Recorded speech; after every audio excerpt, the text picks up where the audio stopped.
తెలుస్తుంది కాబట్టి నన్ను కూడా వందనాలు సార్. మంచి ఆరోగ్యం దయచేసినందుకు కూడా వందనాలు సార్. ఇది సందేశం ఎంతో మాత్రం మంచి నడానికి కూడా మీరు సార్ దయచేయండి సార్. ఈ చిన్న ప్రాణాలు వేసే నామంలో అడుగుతున్నా తండ్రి. అందరికీ వందనాలు. నా పేరు ఆకాష్. నేను చెప్పబోయే సందేశం లోయి.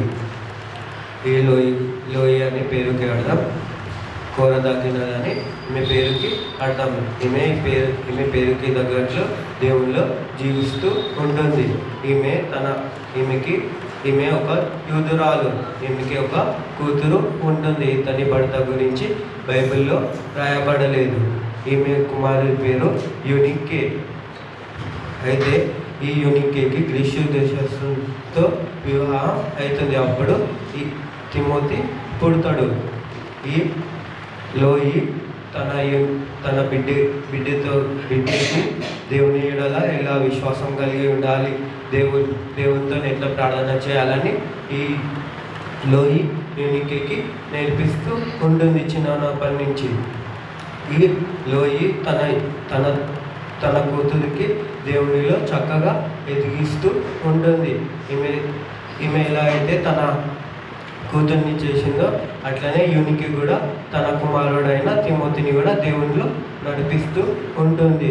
ఈ లోయి దేవునిలో ఎంతో భయభక్తులు కలిగి ఉంటుంది. పౌలు కూడా చెప్తాడు లోయి ఎంతో విశ్వాసంగా దేవుని ఎడల ఉందని.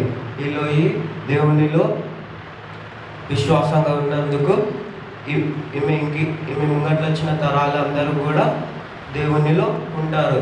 దీని యొక్క రెఫరెన్స్ 2వ తిమోతి 1వ అధ్యాయము 3వ వచనం నుంచి 5వ వచనం దాకా ఉంటుంది.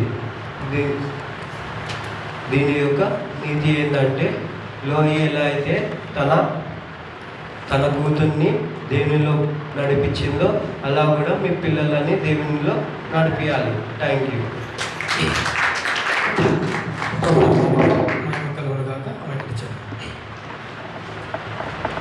సండే స్కూల్ మెసేజ్ మనం విన్నాం కనుక పిల్లలు తమ తల్లిదండ్రులను ఎలా పెంచాలన్నది మనకు వీరి ద్వారా మనకు అర్థమవుతూ ఉంది. చక్కగా మరి ప్రభు యొక్క శిక్షణలో బోధనలో మనం వారిని ఏం చేయాలి, పెంచాలి. దేవుడి మాటలు దీవించాల్సిన దాకా మనం సమయం అవుతూ ఉంది కనుక వాక్యంలోకి వెళ్దాము. వాక్యం అయితే ప్రార్థన చేసుకుందాము. బ్రదర్ ముందుకు వస్తారు, ప్రార్థన చేసి ప్రతిరోజు మనకు మోస బ్రదర్ మనకు వాక్యాన్ని అందజేస్తాం. అందరం కూడా సిద్ధపడతాం.